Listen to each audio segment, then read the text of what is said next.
As I'm sitting here trying to get myself back into fandom ever since it has moved onto the internet, it has not been something that I have been good at. And a lot of it has to do with the fact that I have not fallen head over heels in love with anything in a long time. Now, I have started finding a home, and it's making me dream of things that I would like to see brought back into media so that I can fall in love with it all over again. Some of these projects are getting made, some of them aren't, but amongst other things, we're going to talk about my wish list. And Em has a game review for us on today's episode of Project Shadow. Can you hear me? I have something to say.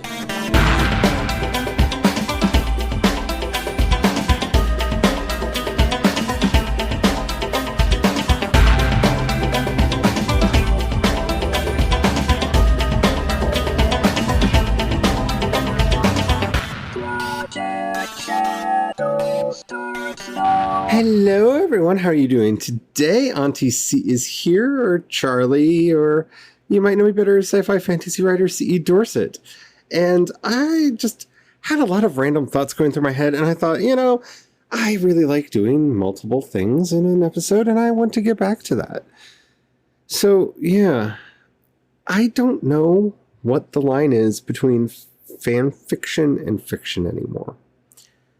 And I'm not saying that, in a way, I lost my mind and went stupid. Yes, my Star Wars fan fiction is fan fiction because I am using someone else's trademark characters in my story. Got it. There. I'm fine. Same with my His Dark Instruments stories. Yeah, I don't own those characters. Somebody else does. Fan fiction. Got it.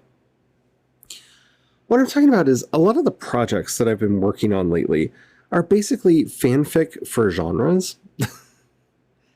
And I feel kind of weird about that. I've realized that I've just been kind of translating things that I love into stories. So the epic fantasy series setting that I'm working on has a lot of elements that I really liked from Final Fantasy that I've been translating into my own head, into my own world, into my own weirdness. And we've talked about this on the podcast in the past, that everything is a remix, and I really do believe that. And now more than ever, I really believe that everything is truly a remix.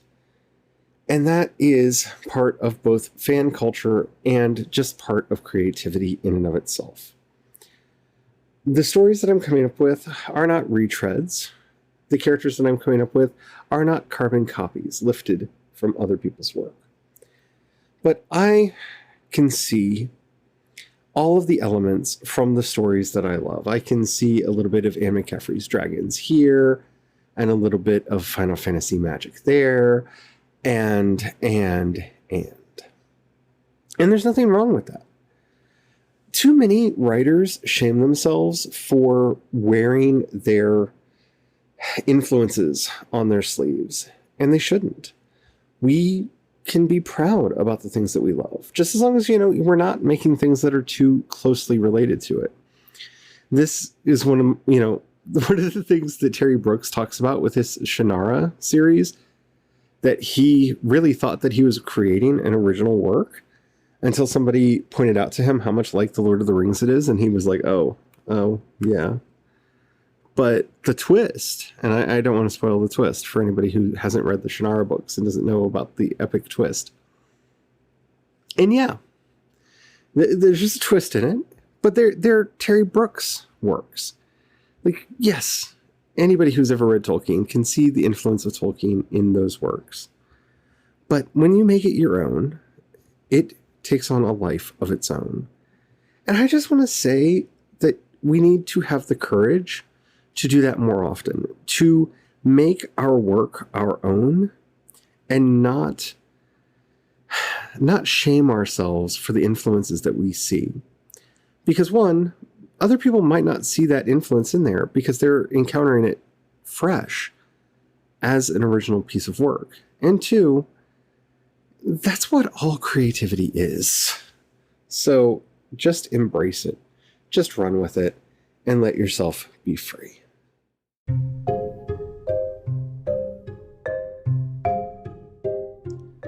The Mandalorian is a very good example of how these lines are getting crossed because, let's be honest, that's Jon Favreau's professional fan fiction.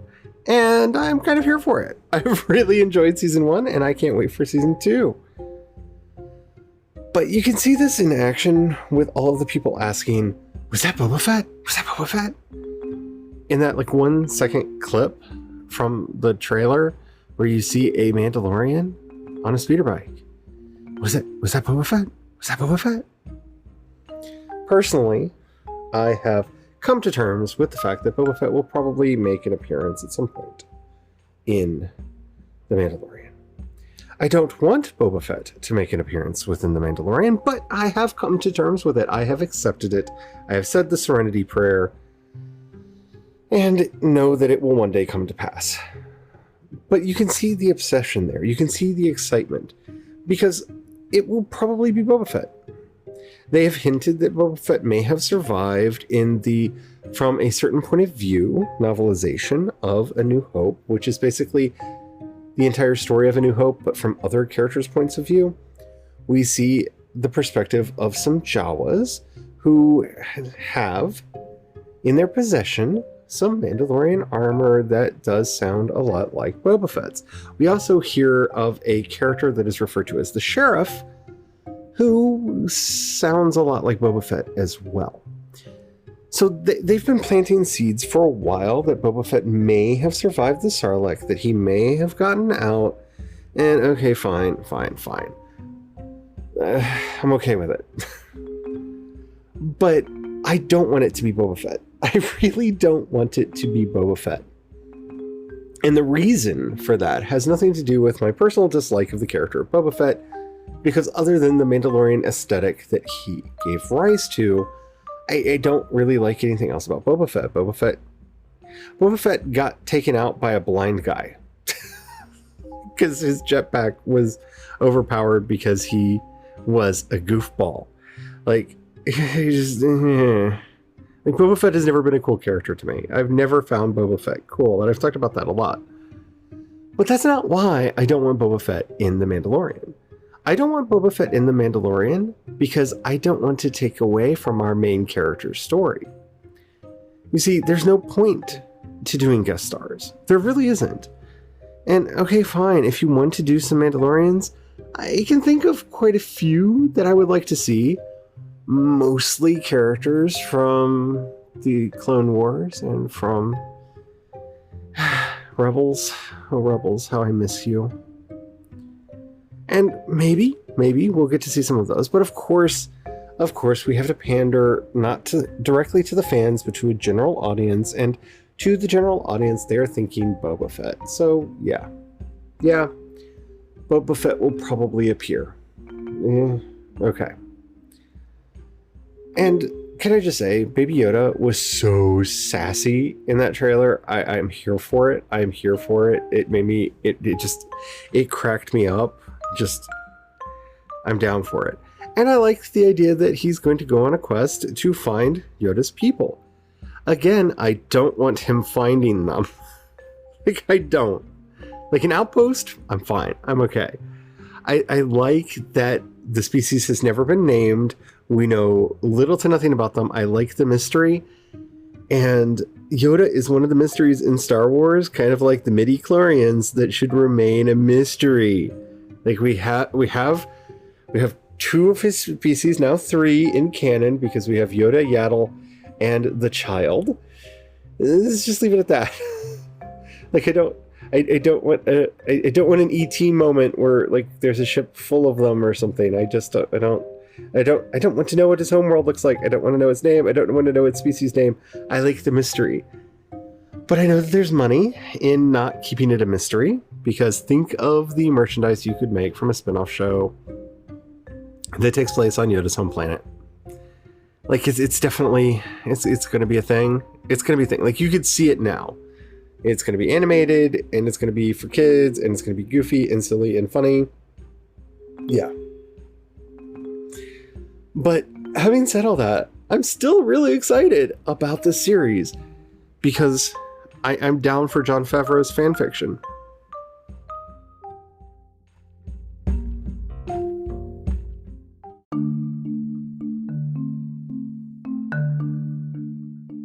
If I were doing The Mandalorian, I would have done a very different story than the one that we've got.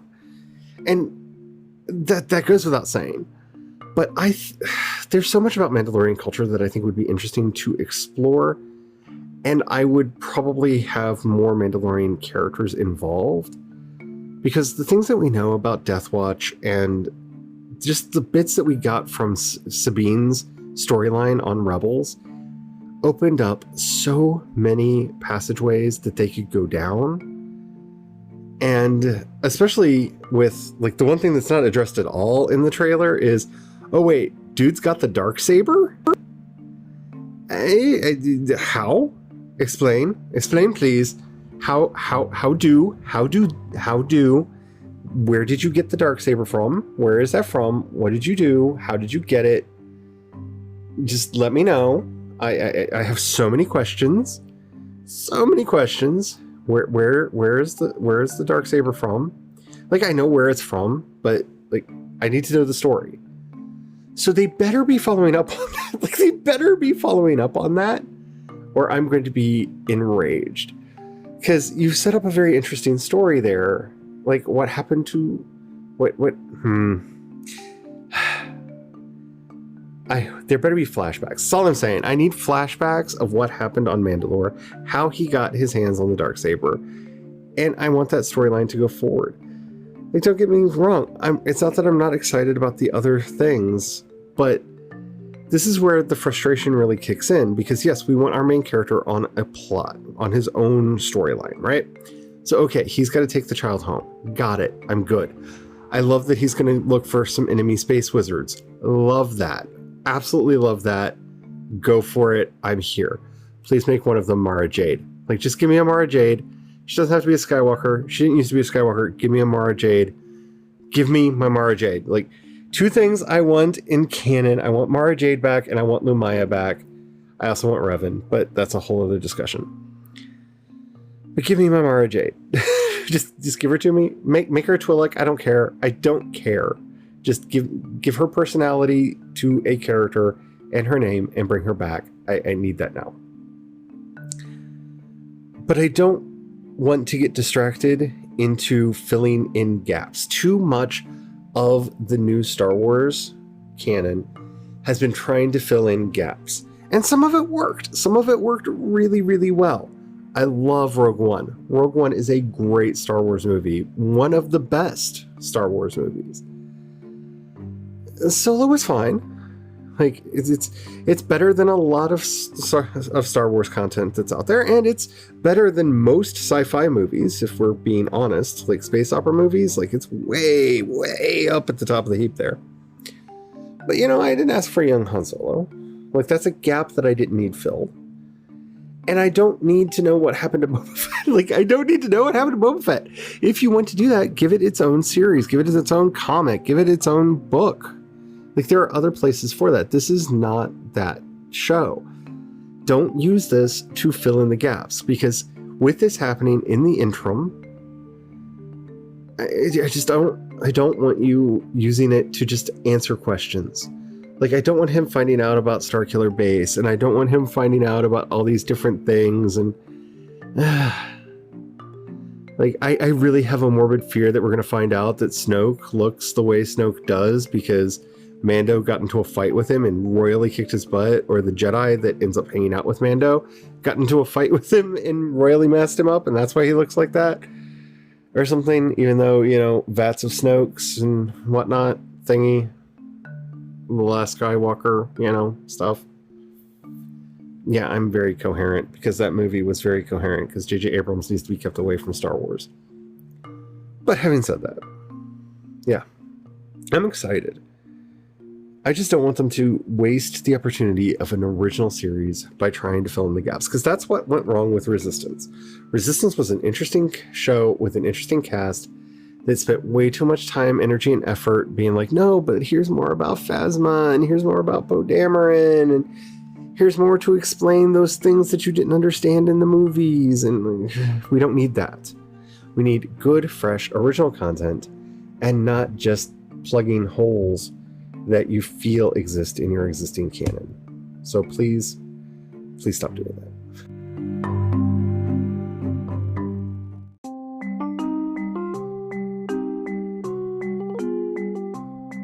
Hey Charlie, it's Ems, and yeah, I am an author, I'm an artist, I run the podcast horroraddicts.net, but on my off time or when I'm really stressed, or I'm taking a break, or I'm waiting in line, I am playing games, so I am such a game nerd. Are you a game nerd? It just takes my mind off of everything. So I wanted to talk about my favorite game of all time. It's the one that I always remember and wish that I could play, but our Sega Genesis is long gone. My husband sold it on eBay or something. Stupid thing to do. But anyway, when he said, hey, I'm selling the Sega Genesis, okay? And I was like, oh, okay. I never even thought that Zombies Ate My Neighbors was on there. Oh my God. I'm so sorry for saying yes all these years. And I do blame him frequently about that. I did find through a Facebook acquaintance that there is a way to play it online, but it's just not the same. And the one online, once you die, you die. You can't go back to where you were. You have to start all over from the beginning. Arr. So anyway, Zombie Ate My Neighbors is this awesome thing where you're this little dude and you're going through the neighborhood and zombies are trying to get you. And it's so fun because I don't know why. It's just fun. And you're running through little neighborhoods and then you get to different other mean bosses, which are like vampires, mummies, a giant big fat baby, which we just crack up at. Like a giant baby is attacking you, which is really fun. So if you guys played that, then you'll know exactly what I'm talking about. If you haven't, you gotta look at screenshots or go play it online. It's so fun. So that's my geeky game for today. I have vague memories of that. I never had a Sega Genesis because we were poor. And my sister got me an NES, and I didn't have another another game console until the hubby and I bought a PlayStation 1 when it came out. So I actually missed a lot of games between the original NES and the PlayStation 1. But this one rings a bell because a friend of mine had a Sega Genesis, and I have memories of playing this game, and it was fun. It was a lot of fun. I wish it was easier to play a lot of classic games. This is, to me, one of the great shames of gaming history, is that a lot of these older titles are not easy to find, and they're not supported anymore. And I get the work that can go into that, and I understand on a certain level, but I have such nostalgia for certain games that I wish I could play again. There was a game on the Sega Genesis called Sword of Vermilion, which was a role-playing game that just gave me all the feels, and the music in that game was so good.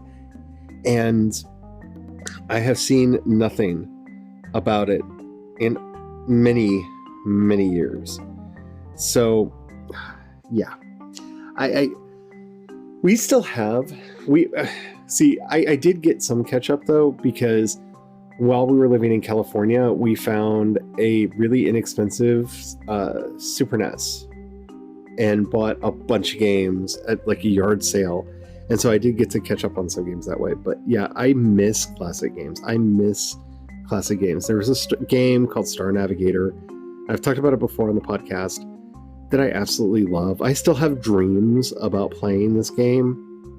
And it really didn't have like a story or a plot. It was the first open-ended game, like sandbox game that I'd ever played in. Like if it had a story or a plot, I have no idea what it was. Like you were flying a ship and you would go out and then you'd scan a sector and find out some stuff that was there, and stuff would happen. You might have to fight an enemy spaceship because you ran into them on your patrol, or there might be somebody who needs help and you have to rescue them or something, and you had to keep track of everything because the map was extremely rudimentary in it, and you had limited amount of fuel, and you had to make it back to the base and recharge and repair and all these things. And it was such a simple, stupid game. Like, I looked up and found some gameplay video of it on YouTube, and it just brought me right back to where I was.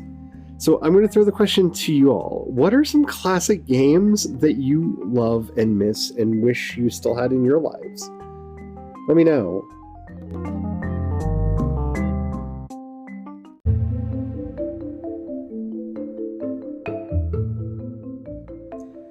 I am going to apologize right out the gate for the abrupt tone change. As I am recording this episode, I have found out about the death of Supreme Court Justice Ruth Bader Ginsburg, and I am not handling it well. I am hoping that good things can come from this, because I always hope that tragedy can bring about good things, but I do not have a lot of faith in humanity.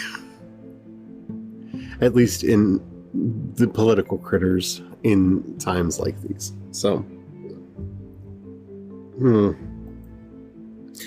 I was already wanting to take the weekend off, and I decided to record this on Friday instead of my usual Saturday so that I could have the full weekend off.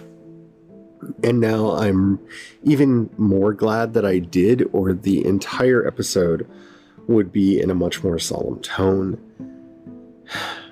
It's hard to lose someone who has been such an amazing voice for the voiceless and who has been a stalwart in protecting people's rights. It's even harder in this time when protecting people and looking out for people is not something that those in power are interested in doing. I say it always at the end of these episodes, but now more than ever, we need to be out there in the streets. We need to be out there very vocal about how much Black Lives Matter and Black trans lives matter and trans identities and protecting women in the LGBT community, because it's in moments like this where hypocrites in power are more likely to try something upsetting.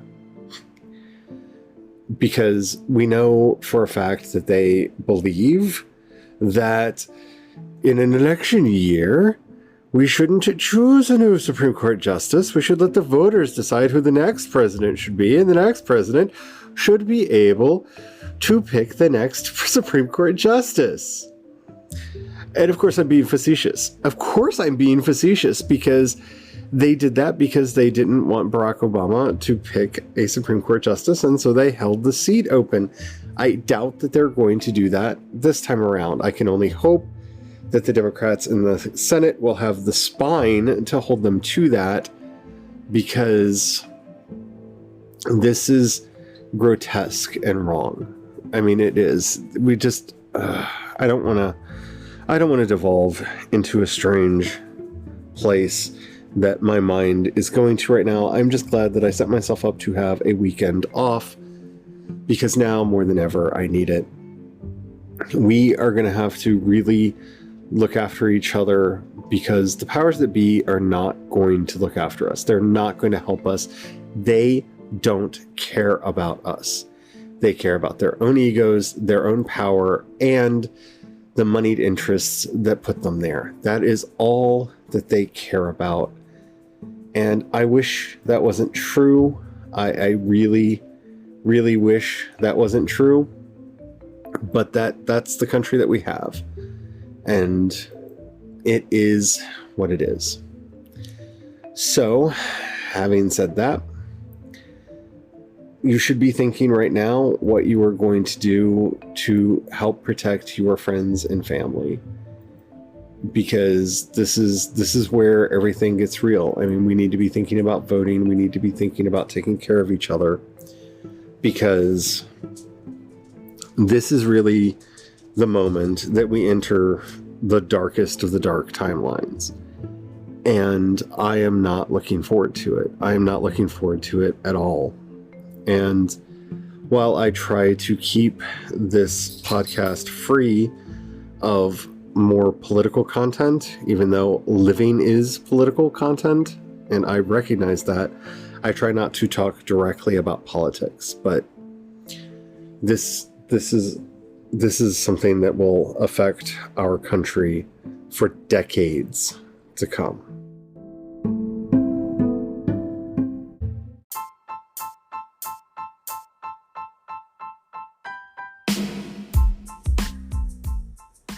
So, yeah, I hope you are doing okay. I hope that everything's going well with you. I hope that you will be able to keep your strength up. I am going to be taking the weekend off, and hopefully by the time you hear this, I will be like all completely better and ready to go, because the one thing that I can say that we all have to do is dream of a better world, work for that better world, but not let ourselves get so mired in the nightmare we're currently living in that it prevents us from doing anything good. We have to move forward. We have to move forward. We have to do something positive every day to keep our spirits up. And that's what I'm going to be doing. And sometimes it feels wrong. Sometimes self-care feels wrong, because taking care of ourselves is not taking care of others. But if we do not take care of ourselves, then we will not be able to be there for others. So please take care of yourselves. Please make sure you're being strong, that you are doing the things that you need to do to keep your strength up in the times that we're currently living in, because 2020 is truly the darkest timeline. I don't like this year at all. Like, this has just been a nightmare year over and over and over and over again. And just when you think like, well, at least we've hit the bottom, it finds a new bottom. And I'm not here for it. I don't like it. It needs, oh. So I'm just going to say my normal outro, because I don't know what else to do right now. So if you have any questions, comments, or topics that you would like to hear me discuss on the show, down in the show notes, you'll find a link to the voice message system. Please keep it short, keep it clean, so I can use it on the show. I would love to hear from you. If you've got $1 you can pass my way, in those same show notes, you will find a link to my Patreon, to listener support, and to coffee for one-time donations. Thank you to everybody who does that. It means the world to me, especially to Cat Leo, who is my most recent patron. You are awesome, and you know how I feel about you. Alrighty, if you don't have any money right now, or you don't feel like giving, that's perfectly alright, but maybe share something that I do that you like, because that helps me grow and helps everything out for me, and that's awesome, and you're amazing for doing that. And thank you to everybody who helped me get to 200 subscribers on YouTube. You're amazing, and I can't wait to see how much the channel will continue to grow. Alrighty, I guess that's it. I really don't have much more to say, except for just one more time, say it with me now. Black lives matter. Black trans lives matter. Trans identities are valid. And may you have the courage to ride your dreams into reality. And don't forget to have the fun. Bye.